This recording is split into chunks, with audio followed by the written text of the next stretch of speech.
Bonjour, je suis Patricia de la société Altaïs Tout pour la gestion. Nous sommes partenaires certifiés 7G100, notamment sur les versions Azure, et je vais vous montrer comment on se connecte et comment on utilise 7G100 moyen de paiement en cloud sur les versions Azure. Alors, voici la fenêtre de connexion avec un lien Internet et la possibilité de se connecter. Nous allons nous connecter avec notre adresse mail et mot de passe sécurisé. La double authentification est mise en place. Ici, nous allons arriver sur la plateforme donc, de 7G100, ce que l'on appelle le bureau 7G100 ici, sur lequel on va retrouver les différents modules de Sedge, comme la comptabilité, gestion commerciale, etc., dont également les solutions moyens de paiement. Au niveau moyen de paiement, je vais voir ici, par rapport à mon utilisateur, quelles sont les sociétés auxquelles j'accède. Donc soit on a effectivement la démo Altaïs ou pour la gestion, soit également la société Bijou. Pour cette démonstration-là, nous allons nous connecter sur la solution Bijou.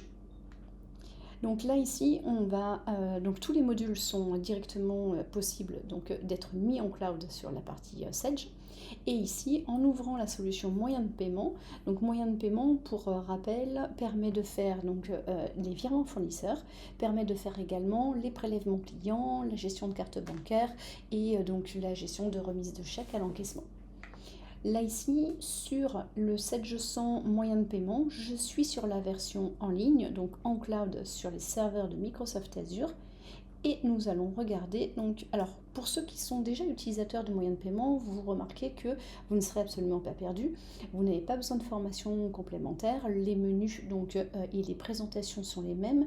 Donc c'est la même version qui a été justement portée et adaptée pour être en cloud Microsoft. Ici, si nous faisons un paiement de fournisseur, nous allons gérer des virements émis. Je vais aller chercher les écritures directement dans la comptabilité 7G100, qui est également en ligne en cloud Azure. Je vais aller chercher toutes les échéances qui sont à payer en virement. Voilà, j'ai les différents fournisseurs ici à régler. Je peux classer soit par date ou également par date d'échéance. Nous allons demander un regroupement par tiers pour faire un seul virement quand j'ai le même fournisseur et le fichier à générer sur cette banque-là. Et puis nous allons sélectionner par exemple les trois premiers ici, à savoir directement notre Oldie, deux factures pour lui. Je vais les pointer. Et voilà les échéances qui vont être à gérer. Donc ici, pour générer notre fichier de virement, voilà. Je vais transmettre ce fichier directement à la banque. Ce fichier va être généré en XML et ici, deux solutions par rapport à ça. Soit le fichier va être téléchargeable, vous connectez sur le site de votre banque, soit avec l'option flux bancaire, ils peuvent être envoyés directement en télétransmission également au niveau de la banque. Le fichier XML va être généré et disponible directement ici dans le dossier des émis. Et si je le souhaite, je n'ai plus qu'à faire la mise à jour de ma comptabilité. Au niveau de la mise à jour de la comptabilité, je vais pouvoir directement procéder à la clôture des exercices, ce n'est pas une obligation, mais ces écritures étant, alors pas des exercices, juste la clôture des écritures, les écritures étant générées de moyens de paiement et à l'origine venant directement de la comptabilité Sedge, je vais pouvoir retrouver dans ma comptabilité Sedge les écritures de règlement dans la bonne banque. Ces écritures vont également être procédées au lettrage des factures, des échéances qui sont concernées. Si je regarde au niveau de la banque, ici, notre banque BRD Altaïs Tout pour la gestion, je vais retrouver ici, directement, les deux fournisseurs sur lesquels nous avons procédé au paiement. Après, il y a plusieurs modes pour générer des écritures, donc soit une seule ligne de 512, soit une ligne de 512 par fournisseur, soit également de la centralisation, c'est plus un paramétrage côté comptabilité. Donc vous voyez, à partir du moment où les différents modules sont activés et disponibles, je peux passer directement d'un menu à l'autre sans repartir sur l'écran d'accueil. Donc là, nous sommes sur des moyens de paiement en ligne au niveau des versions cloud et les différents avantages de cette version en cloud. Je vous ai fait un petit récap ici et sur lequel on va pouvoir donc dire qu'il y a vraiment quatre blocs importants qui sont à retenir pour vous. C'est la sécurité maximum de vos données Sedge, parce que nous sommes sur des serveurs Microsoft Azure en France. La possibilité de sécuriser les accès des utilisateurs, à savoir qu'il est facile pour l'utilisateur principal qui est administrateur de dire si tel ou tel utilisateur va accéder à tel ou tel module 7G100 et également est-ce qu'il accède à la société, la A, la B, la C. Le déploiement des versions 7G100 en cloud Microsoft est instantané. Il n'y a pas d'installation, mais uniquement l'activation sur la plateforme. Et vous pouvez bénéficier justement donc les postes utilisateurs sont des postes allégés, donc il n'y a pas d'installation sur les postes à mettre en place. Les mises à jour de vos versions 7G100 vont être automatiques, ce qui vous apporte également toute la sécurité réglementaire. Vous êtes sûr d'être sur les dernières versions Sedge.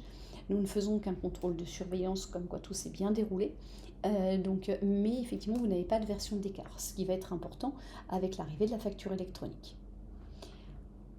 Ça vous apporte toute la partie mobilité, que ce soit la mobilité des accès utilisateurs pour donc justement répondre aux demandes et aux besoins de télétravail ou la mobilité des équipes, mais par contre en assurant vraiment la sécurité de vos données. Ce sont des solutions en 7G100 en cloud qui vont être utilisables à partir de PC comme des Macintosh. Je vous ai fait la démo à partir d'un Mac. L'aspect important, c'est la maîtrise de votre budget. En effet, donc nous sommes sur une tarification à l'utilisateur. Le budget est connu et maîtrisé donc au départ de votre abonnement et vous n'avez pas de coût d'installation, que ce soit de poste ou autre, ni de frais d'installation de mise à jour par la suite, vu que ce n'est qu'une surveillance. Donc, du coup, vous allez pouvoir conserver vos postes informatiques plus longtemps parce que nous sommes sur des postes informatiques de base. Nous avons juste besoin d'une connexion Internet et pas de serveur, pas de frais de serveur à gérer, même pour travailler en réseau à plusieurs au niveau des solutions 7G100. Toutes les solutions 7G100 ici sur la partie flexibilité, croissance vont permettre donc de connecter donc, les solutions de dématérialisation des factures fournisseurs comme Sedge automatisation comptable, la dématérialisation des factures de vente pour l'envoi des factures de vente en automatique, le recouvrement de créances pour faire tout ce qui va être la gestion des rappels, les relances clients en automatique. Nous avons également la solution pour mettre le PDF dans la relance directement. Les notions de reporting, le Sedge BI Reporting est utilisable ici mais en complet, donc à savoir que vous avez bien la possibilité de créer et de modifier également vos états et pas seulement d'utiliser les états livrés par défaut au niveau des solutions Sedge. Donc c'est quelque chose, ça c'est vraiment, on est dans les grosses différences entre la version qui était le Sedge Online, qui est une version fermée et bridée sur laquelle il n'y a pas de possibilité de connecter les autres solutions Sedge, il n'y a pas de possibilité non plus de connecter des API ou autres. Et bien sûr, tous les autres connecteurs donc, sont également donc, adaptables selon les possibilités. Mais par exemple, notre connecteur avec notre CRM Zoho donc, est adaptable et connectable sur la solution 7G100 Microsoft Azure, à savoir donc, appelée également solution SPC, Sedge Partner Cloud. J'espère que cette démonstration vous aura plu, vous aura apporté un petit peu les réponses auxquelles vous vous attendiez. Et n'hésitez pas à nous consulter au niveau d'Altaïs, donc tout pour la gestion, pour toute la partie migration des moyens de paiement donc vers la solution des moyens de paiement hébergés en cloud sur les serveurs Azure. Merci, à très bientôt pour une prochaine démo.